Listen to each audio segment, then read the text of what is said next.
Ni loi, ni gouvernement, ni loyer.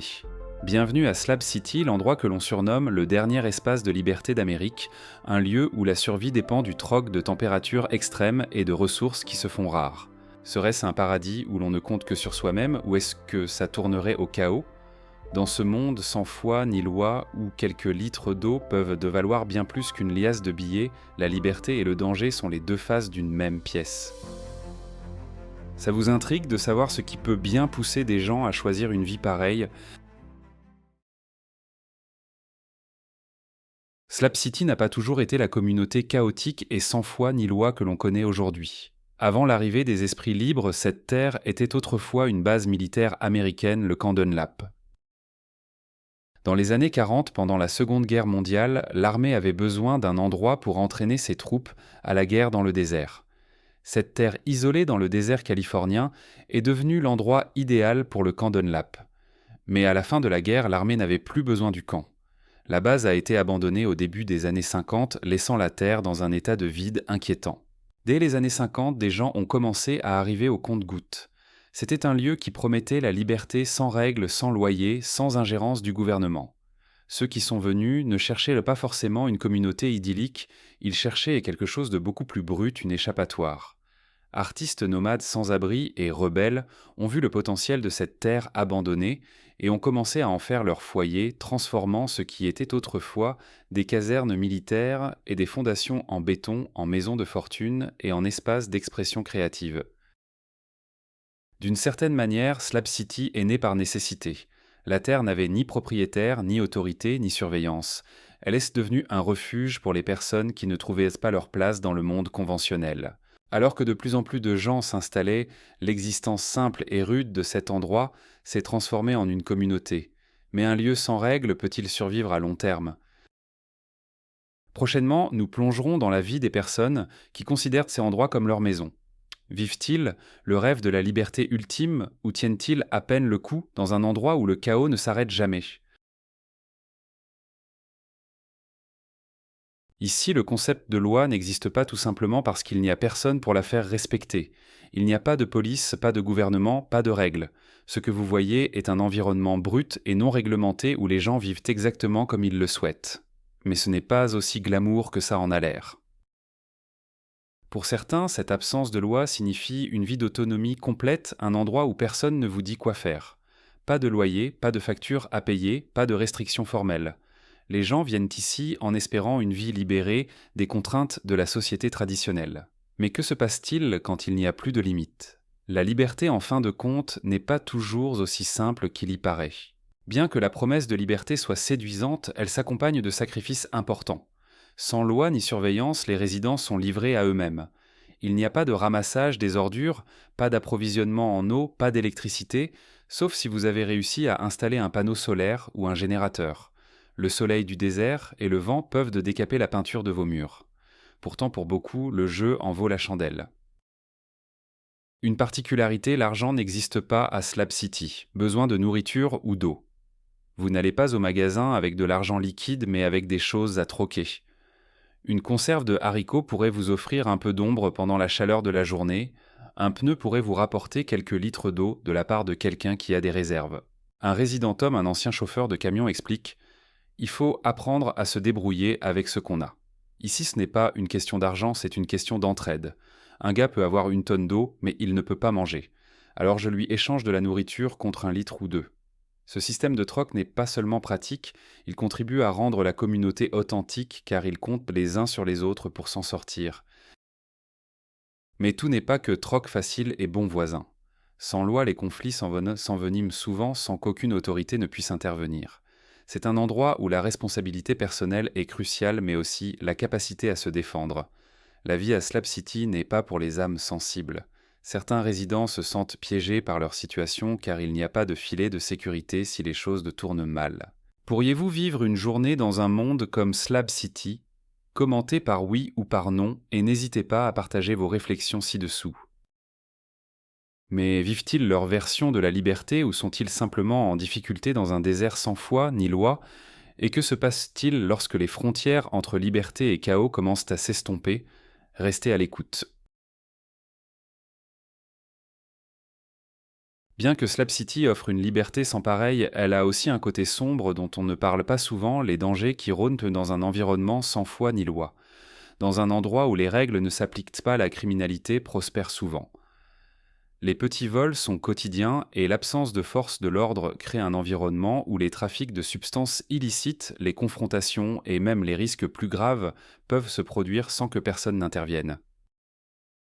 Un exemple est le cas de Poe Delwyn Black en 2021. Poe, un résident bien connu et respecté, est décédé dans des circonstances mystérieuses et à ce jour, l'affaire reste non résolue. L'absence de police signifie que des cas comme celui-ci restent souvent sans suite, laissant un sentiment d'incertitude planer sur la communauté. Ce cas n'est qu'un parmi tant d'autres où l'anarchie de Slab City se manifeste. En 2023, le FBI a signalé que les taux de criminalité dans les régions non réglementées, comme les zones proches de Slab City, n'ont cessé d'augmenter à mesure que de plus en plus de personnes se tournent vers l'autogouvernance en l'absence d'autorité. Malgré cela, de nombreux résidents de Slab City insistent sur le fait qu'ils se sentent plus en sécurité dans leur communauté isolée que dans une ville régie par la loi. Comment ? Parce que les gens ici comptent les uns sur les autres. Il existe un code de conduite non écrit que les résidents suivent entre eux, ce qui aide à maintenir un certain sens de l'ordre. Les voisins veillent les uns sur les autres, et bien que ce ne soit pas parfait, c'est ce avec quoi les gens doivent composer. En l'absence de police, cette vigilance collective est souvent tout ce qu'ils ont pour se protéger. Mais même cela ne fonctionne pas toujours. Un manque de surveillance signifie que les conflits, petits ou grands, peuvent rapidement dégénérer. Les tensions sont vives à Slab City et sans structure formelle pour servir de médiateur, les disputes peuvent devenir incontrôlables. Pour certains, c'est le prix à payer pour vivre dans un endroit qui promet une liberté pure. Que se passe-t-il lorsque l'équilibre entre la confiance et la survie est menacé ? Dans la section suivante, nous explorerons les moyens par lesquels les résidents font face à cette réalité dangereuse et ce qui arrive lorsque la paix fragile de Slab City finit par se briser. Le prix de la liberté n'est certainement pas donné, mais à quels autres défis font-ils face ? Mais avant de commencer, j'ai une petite demande de 10 secondes pour vous tous. Si vous pouvez nous aider, s'il vous plaît, cliquez sur le bouton d'abonnement et activez la cloche de notification pour être toujours les premiers à recevoir nos nouvelles vidéos et notre contenu passionnant. Cela signifierait beaucoup pour nous. En retour, nous promettons de continuer à rendre cette émission encore meilleure pour vous. Marché conclu. Vivre à Slab City signifie être confronté à l'un des environnements les plus rudes que l'on puisse imaginer. La chaleur du désert est impitoyable, atteignant régulièrement plus de 48 degrés Celsius pendant les mois d'été. Le soleil tape sans relâche et même les tâches les plus simples deviennent une bataille contre la chaleur. Ceux qui s'installent ici doivent s'adapter pour survivre. Pour rendre la vie supportable dans ces conditions extrêmes, les résidents de Slab City utilisent une variété de systèmes de refroidissement de fortune. Des bâches sont tendues pour faire de l'ombre les caravanes et les petites cabanes sont isolées avec tous les matériaux que les gens peuvent trouver n'importe quoi pour bloquer le soleil et maintenir des températures intérieures vivables. Beaucoup comptent sur des systèmes de climatisation bricolés utilisant souvent des ventilateurs de la glace ou des tuyaux d'arrosage pour refroidir leurs espaces de vie, mais même ces mesures ne sont que des solutions temporaires. La nuit, la chaleur ne se dissipe pas toujours et l'air sec du désert peut sembler suffocant. Mais le vrai défi, la rareté de l'eau est une réalité quotidienne. La plupart de l'eau à Slab City est transportée depuis les villes voisines, un processus coûteux et long. Pour ceux qui ne peuvent pas se permettre de la faire livrer par camion, chaque goutte d'eau est une denrée précieuse. Les résidents comptent souvent sur des systèmes de collecte d'eau de pluie, récupérant ce qu'ils peuvent pendant les rares tempêtes du désert. Et ces pluies, quand elles arrivent, ne durent pas assez longtemps pour faire une différence significative. Pourtant, malgré ces difficultés, la vie continue. La survie à Slab City est un mélange de créativité et de courage. Ceux qui s'en sortent le font en s'adaptant constamment, en apprenant de l'environnement et en comptant sur leur ingéniosité. En avançant, nous explorerons comment les habitants de Slab City créent un sentiment de communauté au milieu de ces conditions extrêmes. Un endroit aussi isolé et inhospitalier peut-il un jour ressembler à un foyer? Restez avec nous pour le découvrir. L'un des aspects les plus attrayants de la vie à Slab City est la liberté qu'elle offre, la liberté de vivre sans loyer, sans les contraintes de la propriété foncière et sans un propriétaire qui vous surveille. Imaginez un endroit où le concept de propriété n'existe pas. Vous pouvez vivre où vous voulez. Pas besoin de signer un bail, pas besoin de payer pour une terre qui n'est pas vraiment la vôtre. À Slab City, tout ce dont vous avez besoin, c'est d'un endroit à vous et vous pouvez commencer à y construire votre vie. Mais la liberté à Slab City n'est pas sans complications. Bien sûr, vous êtes libéré des exigences de la société, mais cette liberté s'accompagne de ses propres dures réalités. Sans infrastructure ni accès aux services de base, les résidents doivent devenir autonomes dans tous les sens du terme. L'eau, l'électricité et même un abri de base sont des choses que vous devez trouver par vous-même. Le système de troc dont nous avons parlé plus tôt est souvent le seul moyen de survivre. Et il n'est pas rare que les gens dépendent de tous les matériaux qu'ils peuvent récupérer. C'est là que l'ingéniosité des résidents de Slab City entre en jeu. Sans avoir besoin de permis ou d'autorisation, les gens construisent des maisons avec tout ce qu'ils peuvent trouver de vieilles caravanes, de la ferraille, du bois mis au rebut ou même des déchets. La créativité et l'ingéniosité ici sont inégalées, mais les défis le sont aussi. Les caravanes usées par le temps peuvent offrir un abri, mais elles sont aussi sujettes aux pannes. Le métal peut devenir insupportablement chaud sous le soleil du désert. Mais à Slab City, il s'agit de faire avec ce que l'on a. Cet environnement non réglementé offre un niveau de liberté que beaucoup recherchent. Mais avec cela vient la pression constante de survivre au jour le jour. Cette liberté vaut-elle la peine de se battre ? C'est une question à laquelle chaque résident doit répondre pour lui-même. Que construiriez-vous si vous aviez la liberté de créer n'importe quoi ? Partagez vos idées dans les commentaires ci-dessous. Que faites-vous lorsque vous vivez au milieu du désert entouré de conditions difficiles ? À Slab City, l'art n'est pas seulement un passe-temps, c'est une bouée de sauvetage. C'est une façon de survivre, de s'exprimer et même de défier le chaos qui vous entoure. L'un des exemples les plus emblématiques de cet esprit est Salvation Mountain, construite par Leonard Knight, un homme qui a passé plus de 30 ans à créer ce chef-d'œuvre vif et multicolore. Salvation Mountain est un symbole de foi, d'amour et de persévérance dans un endroit où la nature et la société semblent vous avoir oublié. Nichée dans le désert, cette immense colline artificielle est peinte de versets bibliques, de fleurs éclatantes et des mots « Dieu est amour » recouvrant toute la structure. La création de Knight était une œuvre d'amour et un témoignage personnel de ses croyances. Ce qui a commencé comme une simple sculpture est devenu un phare d'espoir pour certains et une attraction curieuse pour d'autres. Malgré son emplacement isolé, Salvation Mountain attire des milliers de visiteurs chaque année, ce qui en fait l'un des monuments les plus inattendus d'Amérique. Mais la créativité ne s'arrête pas là. East Jesus, situé à une courte distance, offre une vision très différente de l'art à Slab City. Ici, les artistes transforment les déchets et les ordures en sculptures, transformant l'indésirable en quelque chose de significatif. De vieux vélos, des appareils électroménagers cassés et même des morceaux de voitures sont réutilisés pour créer des œuvres d'art surréalistes. À East Jesus, la créativité s'épanouit sous la forme d'une rébellion expressive. Chaque sculpture a sa propre histoire façonnée par le paysage désertique hostile et les personnes qui habitent cet endroit.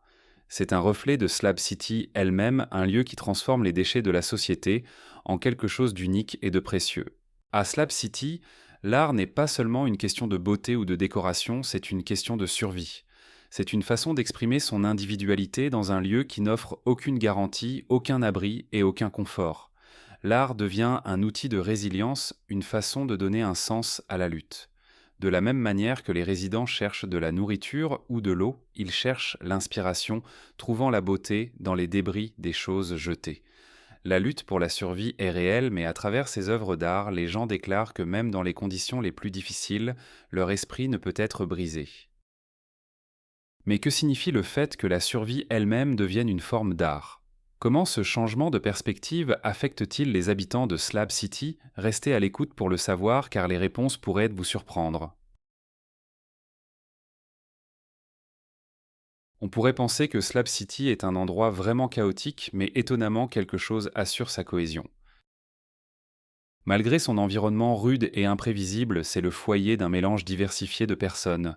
Certains sont ici par choix, d'autres par nécessité. Vous y trouverez des snowbirds, des retraités et des voyageurs fuyant les mois froids de l'hiver qui installent leur campement dans leur camping-car et restent pour la saison. Vous rencontrerez des artistes qui voient Slab City comme une toile blanche pour l'expression créative. Des vétérans dont beaucoup sont aux prises avec le stress post-traumatique ou le sans-abrisme ont également trouvé un foyer ici, attirés par la liberté et la solitude qu'offre le désert. Puis il y a les vagabonds, les survivalistes hors réseau et ceux qui ne s'intègrent tout simplement pas dans la société traditionnelle. Ils viennent tous pour des raisons différentes, mais ils partagent une chose, le désir de vivre librement. Les gens ici ont créé leur propre tradition, façonnant une culture aussi inhabituelle que la ville elle-même. Chaque samedi soir, la communauté se rassemble à The Range, une salle de concert en plein air construite avec des matériaux de récupération. Les habitants et les visiteurs se produisent au Conosco produisent sous les étoiles, partageant leur musique, leurs poèmes, ou simplement en s'imprégnant de l'atmosphère. La récupération est un autre mode de vie ici, non seulement pour la survie, mais aussi pour la création. Les résidents construisent leurs maisons, leurs meubles et même leurs œuvres d'art à partir de matériaux mis au rebut, prouvant qu'à Slab City, rien n'est vraiment gaspillé. La tradition la plus inattendue est peut-être le bal de promo de Slab City. C'est exactement ce que son nom indique, une soirée de bal annuelle où les résidents se mettent sur leurs 31 danses et font la fête même au milieu du désert. Pour beaucoup, c'est l'occasion de revivre un moment qu'ils n'ont jamais eu dans leur jeunesse. C'est un rappel que même dans un endroit sans règles, les gens ont encore besoin de liens de plaisir et d'un sentiment de normalité. À la base, Slab City est construite sur la coopération. Il n'y a pas de contrat, pas de loi qui lie les gens entre eux, seulement la confiance. Les résidents savent que si leurs panneaux solaires tombent en panne, s'ils ont besoin d'eau ou s'ils ont besoin de protection, leurs voisins sont leur seul filet de sécurité. Cette entente tacite est ce qui permet à Slab City de fonctionner malgré les obstacles. Slab City n'est pas seulement un lieu, c'est une expérience sur la nature humaine. Mais combien de temps cet équilibre fragile peut-il durer? Sans règles, que se passe-t-il lorsque la confiance est rompue? À Slab City, la liberté a un coût que tout le monde ne peut pas se permettre. Sans économie structurée, sans source de revenus fiables et sans filet de sécurité formelle, la survie dépend entièrement de l'ingéniosité du troc et de la confiance. Mais que se passe-t-il lorsque la confiance s'épuise? Pour de nombreux résidents, la vie à Slab City est une négociation constante. Le système de troc remplace l'argent traditionnel, la nourriture, l'eau et les fournitures sont échangées, elles, au lieu d'argent liquide. Besoin d'un transport pour aller en ville? Vous devrez peut-être échanger des cigarettes ou des pièces de rechange. Vous voulez un litre d'eau supplémentaire. Cela pourrait vous coûter quelques conserves. Si certains se sont bien adaptés, d'autres se retrouvent désavantagés. Sans argent, votre capacité à survivre dépend de ce que vous avez à offrir et tout le monde n'a pas quelque chose à échanger.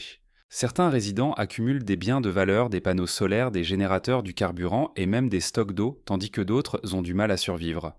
Sans loi ni réglementation pour contrôler ces échanges, les transactions sont imprévisibles, menant souvent à de mauvaises affaires.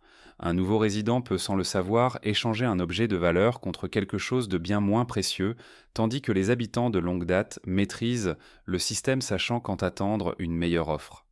Le résultat? Un fossé grandissant entre ceux qui prospèrent dans cette économie sans foi ni loi et ceux qui joignent à peine les deux bouts. Mais la monnaie la plus précieuse à Slab City n'est ni l'eau, ni la nourriture, ni les fournitures, c'est la confiance. Dans un endroit où le gouvernement n'intervient pas, les gens doivent compter les uns sur les autres pour la protection, le commerce et la survie. Mais cette confiance est fragile. Le vol est courant et les différends sur des échanges inéquitables ou des biens volés peuvent rapidement dégénérer. Les gens forment des groupes très soudés, protégeant leurs ressources et refusant de commercer avec les étrangers. Cela crée une hiérarchie tacite où les nouveaux venus luttent pour être acceptés et les résidents de longue date détiennent le plus d'influence. Et bien que Slab City soit un lieu de liberté, c'est aussi un lieu où tout le monde n'est pas égal. Alors est-ce vraiment une communauté bâtie sur l'indépendance ou est-ce juste un autre système où les plus forts survivent? Et que se passe-t-il lorsque l'équilibre du pouvoir change? Prochainement, nous explorerons les tensions croissantes à Slab City et comment son avenir est en jeu. Peut-elle continuer à exister en tant que ville dite libre ou son effondrement est-il inévitable? Pour certains, c'est un paradis de liberté ultime, un endroit où les gens peuvent vivre sans l'ingérence du gouvernement, sans loyer et sans les restrictions de la société moderne. Pour d'autres, c'est un terrain vague, dangereux, une frontière non réglementée avec de nombreux défis. Mais à mesure que le monde se fascine pour la vie hors réseau, la réputation de Slab City a changé. Les documentaires, les vidéos YouTube et les reportages ont transformé cette communauté autrefois cachée en un phénomène largement discuté. Certains la dépeignent comme une utopie rebelle où les gens créent de l'art, construisent leur propre maison et vivant selon leurs propres règles. D'autres brossant un tableau beaucoup plus sombre des difficultés et des défis de l'anarchie. Alors laquelle de ces versions est la vérité? Ces dernières années, Slab City a vu un afflux de visiteurs, d'influenceurs et d'explorateurs urbains attirés par le mystère du dernier endroit libre d'Amérique. Certains arrivent avec des caméras à la main, cherchant à documenter la crudité de la vie ici. D'autres sont simplement curieux, ils veulent voir s'ils pourraient eux-mêmes supporter ce style de vie. Mais tous les résidents n'accueillent pas cette attention. De nombreux habitants de longue date craignent que cette vague d'intérêt ne modifie le tissu même de la communauté. L'augmentation du tourisme amène des étrangers qui ne respectent pas toujours les règles non écrites de Slab City. Certains viennent chercher un spectacle traitant la ville comme une attraction plutôt que comme le foyer de vraies personnes. D'autres apportent les éléments mêmes auxquels Slab City était censé échapper: le commercialisme, les forces de l'ordre et l'ingérence extérieure. Certains résidents accueillent les visiteurs proposant des visites ou vendant de l'artisanat pour gagner un revenu. Mais d'autres y voient une menace. Plus de regards sur Slab City signifie plus de potentiel de réglementation, plus de raisons pour que le gouvernement intervienne et change les choses. Ça, malgré ces défis, les résidents qui ont bâti leur vie ici travaillent activement à préserver leur indépendance. De plus en plus de résidents installent des panneaux solaires, réduisant ainsi leur dépendance au monde extérieur pour l'électricité. Sans réseau électrique, l'énergie solaire est devenue un symbole d'autosuffisance à Slab City. En l'absence de forces de l'ordre, des initiatives de sécurité menées par la communauté ont vu le jour. Certains résidents de longue date agissent comme des médiateurs non officiels, intervenant pour désamorcer les conflits avant qu'ils ne dégénèrent. Les événements communautaires des rassemblements musicaux à The Range, au bal de promo annuel de Slab City, aident à renforcer les liens entre les résidents maintenant en vie, l'esprit de Slab City. Pour beaucoup de ceux qui considèrent ces endroits comme leur foyer, la bataille pour la liberté ne consiste pas seulement à éviter le gouvernement, il s'agit de maintenir un mode de vie qui ne ressemble à aucun autre dans le monde. Slab City peut-elle survivre à cette nouvelle attention, ou est-elle condamnée à devenir juste un autre vestige perdu de la contre-culture américaine? Alors que Slab City gagne en attention sur les réseaux sociaux, le risque de commercialisation augmente. Ce qui était autrefois un lopin de terre isolé et oublié attire maintenant plus de visiteurs, d'influenceurs et même d'entreprises cherchant à capitaliser sur l'intrigue de cette communauté sans foi ni loi. Certains résidents craignent qu'avec l'arrivée de plus en plus d'étrangers, le gouvernement finisse par s'en mêler, ce qui pourrait signifier des réglementations des ventes de terrain, voire des expulsions. Le terrain sur lequel se trouve Slab City appartient techniquement à la Commission des terres de l'État de Californie, et bien que les autorités l'aient largement ignoré pendant des années, rien ne garantit que cela durera. En 2022, des rapports ont fait surface selon lesquels l'État envisageait de vendre le terrain à des promoteurs privés, ce qui pourrait forcer les résidents de longue date à partir. Si Slab City n'est plus libre, perdra-t-elle entièrement son identité ? La survie de Slab City dépend d'un équilibre délicat. Les résidents doivent naviguer entre la préservation de leur mode de vie et la gestion de l'intérêt extérieur croissant. Un habitant de longue date, connu sous le nom de Bones, l'a résumé ainsi: « Nous ne voulons pas être transformés en un parc à thème pour les gens qui cherchent une aventure d'un week-end. Nous vivons ici. Ce n'est pas une attraction touristique, c'est la survie. » Mais même au sein de la communauté, les tensions montent. Un lieu bâti sur l'anarchie peut-il survivre s'il devient trop connu? Peut-il fonctionner sans règles lorsque de plus en plus de gens arrivent? Ce sont des questions qui divisent ses résidents. Pour certains, c'est l'un des derniers endroits vraiment libres d'Amérique où les gens choisissent d'exister en dehors des règles de la société moderne. Une communauté bâtie sur la résistance, la survie et la conviction que la vie doit être vécue sans ingérence. Mais la liberté a toujours un prix. Vivre à Slab City signifie faire face à une chaleur extrême, à des ressources peu fiables et à l'incertitude constante de la survie. Cela signifie embrasser un monde où il n'y a pas de filet de sécurité, pas de police, pas d'aide gouvernementale, pas d'économie formelle. Chaque jour est un test de résilience. Certains résidents s'épanouissent dans cet environnement sans foi ni loi, trouvant un but dans l'autosuffisance. D'autres sont victimes du manque même de structure qui les a attirés ici. La criminalité et la pauvreté sont réelles et inéluctables. La même absence de règles qui accorde la liberté crée également des défis. Seriez-vous prêt à vivre dans un endroit où la survie dépend entièrement de vos compétences, de vos relations et de votre capacité à vous adapter? Je crois que vous avez votre propre réponse. Si vous avez aimé la vidéo d'aujourd'hui, n'hésitez pas à cliquer sur le bouton j'aime et n'oubliez pas de vous abonner à la chaîne. Votre soutien compte énormément pour nous. Cliquez sur la vidéo qui apparaît sur votre écran maintenant. Je suis sûr que vous allez adorer ce contenu. Commentez ci-dessous le prochain pays que vous aimeriez voir sur notre chaîne. Merci beaucoup d'avoir regardé et à très bientôt dans la prochaine vidéo. Si vous avez aimé la vidéo d'aujourd'hui, n'hésitez pas à cliquer sur le bouton j'aime et n'oubliez pas de vous abonner à la chaîne. Merci beaucoup d'avoir regardé et à bientôt dans la prochaine vidéo.